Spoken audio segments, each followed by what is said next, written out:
Welcome to the relay. We're covering today's top boxing news. Okay, we'll start with this. It appears that the golden boy, Oscar De La Hoya himself, has had a change of heart. He appeals to Turkey Alalshikh, saying, "I can make you proud." By doing what? Initially, Oscar De La Hoya said he was not sure pulling American fighters out of their local fan base and media ecosystem to fight in Saudi was necessarily the right move, even if career-high paydays were at stake. When Alalshikh was informed of De La Hoya's reservation earlier this month during a press conference to announce Joshua versus Ngannou, the power broker simply said, "We will miss him. Thank you," which prompted the room to erupt in laughter. Apparently, that has caused De La Hoya to go on damage control. And in truth, I don't know what Oscar was so worried about. Worried about American fighters being outsourced to Saudi? When you look back, there were really only 2 American fighters in the Day of Reckoning card. That show, Jarrell Miller and Deontay Wilder, up until the point that Turkey Alalshikh took interest in them. What the fuck were they so busy with anyway? What were they doing? It looked like Deontay Wilder was about to sit out all of last year until he got the call, and Jarrell needed that opportunity. Just so happens that both of the American fighters that featured on that show, they both lost. Initially, Oscar was worried that the Saudis are going to poach all the American fighters, all the American talent, when most of the fighters on that card, they weren't even American. So, he said what he said. He was concerned. Okay. He expressed those concerns, and Okay. Turkey Alalshikh caught wind of those comments. He said, "We'll miss him." We've been all through that. Now, apparently, that has caused Oscar De La Hoya to go on damage control. In a recent post on his Instagram account, Alalshikh put up a video of young Saudi Arabians training out of a new gym backed by Mike Tyson, with the caption, "Delighted with the development currently taking place in Mike Tyson's gym.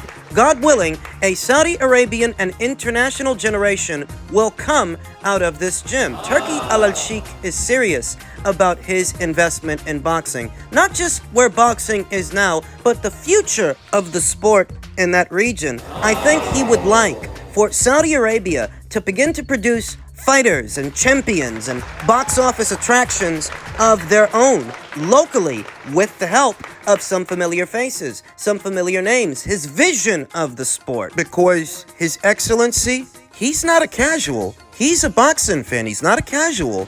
He knows boxing. In any event, Turkey Alalshikh made a post about what's going on at the new Mike Tyson gym in Saudi. De La Hoya then left a comment on the post informing Alalshikh that he would be more than happy to help out as a talent scout. "I've promoted thousands of fighters, including Floyd Mayweather, Manny Pacquiao, Canelo Alvarez, Marco Antonio Barrera, Ryan Garcia. I can identify a fighter, and I can make you proud," De La Hoya wrote. Yeah, Ryan Garcia is not a good example. Ryan Garcia, Right. who not but a few weeks ago Right. called out Devin Right. to bail on Devin Right. to go fight Rolly, who's now fighting Isaac. As a point of pride, no, I wouldn't bring up Ryan Garcia. I wouldn't use him as an example of anything. And so I guess that Oscar De La Hoya wants to service as an experienced set of eyes for His Excellency to identify talented fighters in the region and subsequently help develop them. Though him wanting to go into business with Turkey Alalshikh really isn't the story so much as how fast he had a change of heart, that he went from being concerned about boxing being outsourced to that region of the world to wanting to work in that region of the world himself. And it does seem somewhat hypocritical. It's just belly aching about how concerned he was that American-based boxers are being outsourced to Saudi. Not that they were outsourcing that many American fighters anyway. It was really just 2. The 2 guys that lost. It was a separate pair. Turkey Alalshikh expressed an interest in doing a Devin Haney versus Gervonta Davis fight, but you can't pay Gervonta Davis enough money to box a guy who can really box. So Oscar ain't got nothing to worry about there. Davis ain't gonna fight Devin Haney under any circumstances. When you really sit back and think about it, Oscar never had nothing to worry about. What was he worried? That Turkey Alalshikh was going to start poaching his fighters? He should be so lucky. Golden Boy Promotions, they put on some good cards. Entertaining ones, they do. But as far as fighters, and fighters that Turkey Alalshikh could use, Oscar doesn't have that many right now. That much that you would have to outsource to that region of the world for a big fight, a very big fight. I mean, What? Zerto? You know, if Zurdo takes care of business opposite the ring Arsene Goulamarian in March, and he becomes cruiserweight champion, then maybe they could use him in Saudi for, I don't know, a unification match with Jai Opataya, but that's a very dangerous fight for Zurdo, a risky fight. Is that what Golden Boy really wants? Or maybe they could use him for a unification match with Noel Gavor, the newly crowned WBC cruiserweight champion. But that guy, that's a risky fight too. That's a banana skin. Noel Gavor, he's a spoiler. But I mean, up until Zurdo wins that belt, I don't see what Golden Boy has that Turkey Alalshikh could use. I guess the saving grace is that Oscar doesn't seem to be offering up his fighters so much as his services, what would be his wisdom and his ability to identify talent and develop it. For what it's worth, I do think he has that, and I do think they could use him for that. But as far as a stable, he doesn't have to worry. I don't see much of anything in the Golden Boy promotion stable that would be of any use to Turkey Alalshikh in Saudi Arabia. He's not going to swoop in with a big check and poach all of your fighters because he doesn't have much use for them to begin with. He's a really strange guy. Like, I mean, bear in mind, I've met Teofimo Lopez. I mean, he boxed on my show. Maybe like hello a couple of times, like 2 or 3 times. Never met the guy. He seems to be completely obsessed. And it all comes down to the fact that he lost to George Kambosos on my show. And after that show, he said, if that was a top-ranked show, I would have won that fight. That was a stitch-up from Matchroom and DAZN. They wanted me to lose. And from that moment, he's had it in his head that DAZN and Matchroom made him lose the fight against George Kambosos. I mean, and that's the only thing. So I think he needs to just focus on Jermaine Ortiz. I mean, I think he's a brilliant fighter. I can't give him enough credit. He just doesn't sell. And that's probably one of the criticisms that I've had in return to his comments, that he doesn't like either. But he's a great talent. He's a great personality. He's just, you know, got a little bit of a, don't know the word to use really, bit of a obsession with Matchroom and DAZN. You know, and if he's that obsessed, maybe we'll bring him on board. The problem with people like Teofimo Lopez is that he's one of these emotional guys. He's one of these emotional types. He doesn't lead with logic and that hierarchy. He leads with emotion. And his emotions after the Kambosos fight led him to believe that he was set up. That the only reason that he lost to George was because Matchroom fixed the fight. It's not because he actually lost, it's because he was sabotaged. That doesn't make any sense. It's not going to, because that contention doesn't come from a logical place, a rational place. No. It comes from an emotional place. Teofimo, he's one of these emotional types, and these emotional guys, they're the waste, the absolute waste. And it's not because he's young. It's not because he's a boxer either. It's not because he's a fighter. Some people are just wired that way. I see it all the time in the comment section of my videos. You know, I have this one moron, this one emotional train wreck that goes by the name 38 Alpha Ez or whatever the fuck his name is. You know, he swore up and down that Spence was going to beat Terrence Crawford. I can't tell you. I can. How many comments he left under how many videos on this channel swearing up and down on a stack of Bibles that Spence is too big and Spence is too strong and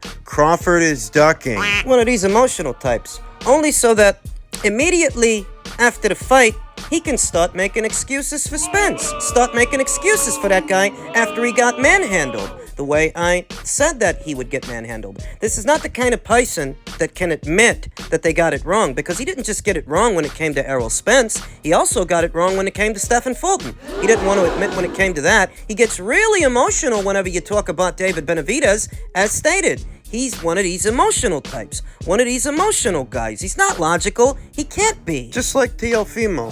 Completely devoid of logic, ruled by emotion. They're not the only ones. There's this other guy, big Gervonta Davis fan, big Heyman fan. For some reason, he keeps coming to this channel, though. Yeah. I think he goes by the name Baltimore... Butter? Butterland, is it? Or Booty? Baltimore Bloody Butt? Motherland? Murderland? Something like that. Something a child would call themselves. But he's a full-grown adult. Well, sort of. He's of age. Whenever certain inconvenient truths are brought up in reference to either Gervonta Davis Al Heyman, he gets upset. He gets mad about it. But he's the fucking bozo that keeps coming here, watching these videos. So if you don't like what I'm saying, stop listening to it. And he can't, because he's illogical. Illogical. He's one of these emotional types. And I hate these emotional types. I mean, these people, they're fucking stupid, man. You can't talk to them. I try not to. They go out of their way to talk to me.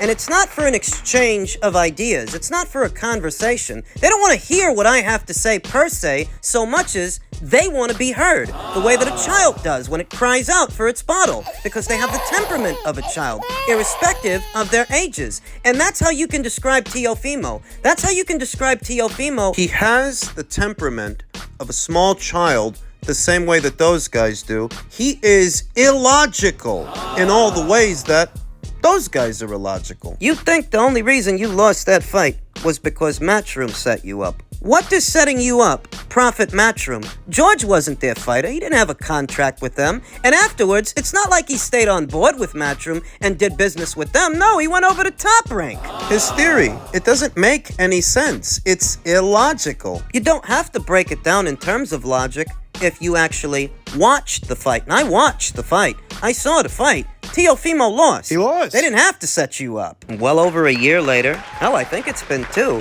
he's still belly aching about it, taking shots at Matchroom, taking shots at the zone, because he's one of these emotional types. You can't talk to people like this. You can't reason, rationalize with people like this. Eddie can't reason with Teofimo any more than I can reason with the idiots in my comment section. Because these are individuals of an inferior upbringing with an inferior intellect. You can't waste good logic on illogical people, as that would be illogical. It's lost on them. They're stupid. You can't fix them. Don't try to. And don't try to make sense of the stupid things they say. Always remember, they're emotional. Like Teofimo's emotional. You can't make sense of the nonsense he's saying, because it doesn't come from a logical place. It comes from an emotional place. Doesn't use logic. He's guided by his feelings, and the world, the whole world, doesn't give a fuck about your feelings. And finally, in men's light heavyweight news, John Scully said, Dimitri Bivol had Canelo on the ropes and wouldn't pull the trigger. With Artur, that's a whole different program. John Scully, the assistant trainer to Artur Beterbiev alongside Mark Ramsey. Bivol is very good, John Scully told FightHype.com. Skill, style, beautiful win. But Canelo is a very small guy, and he showed that. The thing is, Bivol had Canelo on the ropes, and he wouldn't pull the trigger necessarily. He didn't really try and get him out of there. With Artur, that's a whole different program. While it's a great win, taking nothing from that, just saying, Artur and Canelo is a different ballgame. Artur is way too big, way too strong. He's gonna get him on the ropes and slaughter him. Canelo moved up twice, and who didn't he fight? It is what it is. Do you think Artur would have stopped Canelo? I really don't want to waste time on a fight that I don't think is going to happen. Canelo Alvarez has the right style for a pressure-style fighter like Artur Beterbiev, but not the right size. Being honest with you, I actually don't think Canelo can stand up to flush shots, clean shots from Artur Beterbiev. He just doesn't have the frame to campaign as a light heavyweight for an extended period of time. So in all likelihood, Artur would stop him. But what is that saying? That because Artur would stop Canelo and Dimitri didn't, That Artur stops Dimitri? that sounds a lot like a triangle theory. And as we all know, triangle theories in the sport of boxing, they don't work. Where George Foreman was able to dispatch Joe Frazier in just 2 rounds, and Ali had to fight him over 15. Joe beat Ali, George beat Joe, and Ali beat George. Wait, say that again? Joe beat Ali, George beat Joe, and Ali beat George. Then he beat Joe 2 times after that, but it wasn't easy. The point is that triangle theories don't work. In any event, John Scully continued, Bivol is going to realize that Artur is not Canelo. He's not a small guy. Bivol is not going to have Artur on the ropes letting his hands go, and Artur's trying to hide and cover up. It's a different fight. If people think Artur is going to win, outbox Artur, I say, okay, no problem. But if you base it on the Canelo fight, I think that's smart business. And I think that was a typo. I don't base my evaluation of Bivol versus Beterbiev based on how Bivol handled Canelo. I would base it on how Bivol handled Zurdo? How did Bivol handle a physically bigger fighter, perhaps even a stronger fighter, who was also a mid-range to inside volume puncher? Because that's what Artur Beterbiev is. He's a mid-range to inside volume puncher. Now, granted, he's a lot stronger than Zurdo Ramirez, and for what it's worth, I think he's a much better boxer than Zurdo Ramirez, though all the same, the range, the fighter's sweet spot, where they want to be in a fight. They have that in common. They both like to be mid-range to inside, and they're both pressure guys. Now, Artur is a much better grade of pressure fighter than Zurdo. I think we can all agree. But the Zurdo Ramirez fight provides better insights into what Dimitri might do in a Beterbiev fight than the Canelo fight would, because Canelo was smaller than Dimitri Bivol. He was a shorter guy with shorter arms, not much experience at the weight. It's the Zurdo Ramirez fight you want to pay attention to. And what did he do to Zurdo Ramirez to throw him off his game? What did he do to Zurdo that he might also do in a Beterbiev fight? Tell you what he didn't do. He didn't stay way on the outside like Marcus Brown did with Artur Beterbiev. What Dimitri did in the Zurdo Ramirez fight that threw Zurdo off was he stayed with him, within proximity of him, close enough that he can step in and put together a combination, but far enough that if he takes a half step back, he's out of range of Zurdo's punches. He didn't run from it. He maintained the distance, kept distance. Emphasis on kept distance. He wasn't way out there on the outside. You don't want to do that. That's why so many pure boxers falter at the hands of pressure fighters, because they're too far on the outside. So far, it's tantamount to running. You make that pressure fighter chase you around the ring, they gain momentum as they do that, and eventually they just grind you down and get you out. Like what Artur Beterbiev did to Marcus Brown? Like that. Against a bully-style fighter, you've got to be able to push them back a bit, bully them back a bit. You don't want to spend too much time in the pocket, as that's their sweet spot, and that's what they want, but you don't want to spend too much time on the outside either, because it starts to look like they're bullying you around, and after a while, they are. You gotta do what Dimitri did to Zurdo. You gotta stay with him, close enough that you can step in and let go of a 2 to 3 punch combination, but far enough that you can step out and be out of range of their punches. Want to be on the balls of your feet, on your toes, in and out, throwing straight punches from the outside coming in. And because Dimitri does look to be faster than Artur Beterbiev, there is a chance he can beat him to the punch, fluster him with a combination, then get out, then step out. Don't let it turn into an exchange, because you don't want to trade. You don't want to trade with Artur Beterbiev. Dimitri Bivol's out in this fight is that he's a lot more athletic than many of the guys that Artur's fought so far. I think he's faster than Artur, faster hands and faster on his feet, and he judges distance really well. You can outgun him, that's out, but you can throw him off his rhythm, disrupt his rhythm by staying with him. Dimitri's faster and times his entry. He can beat him to the punch and fluster him, try to wear him down that way. It's easier said than done, all things are, but that's his best bet.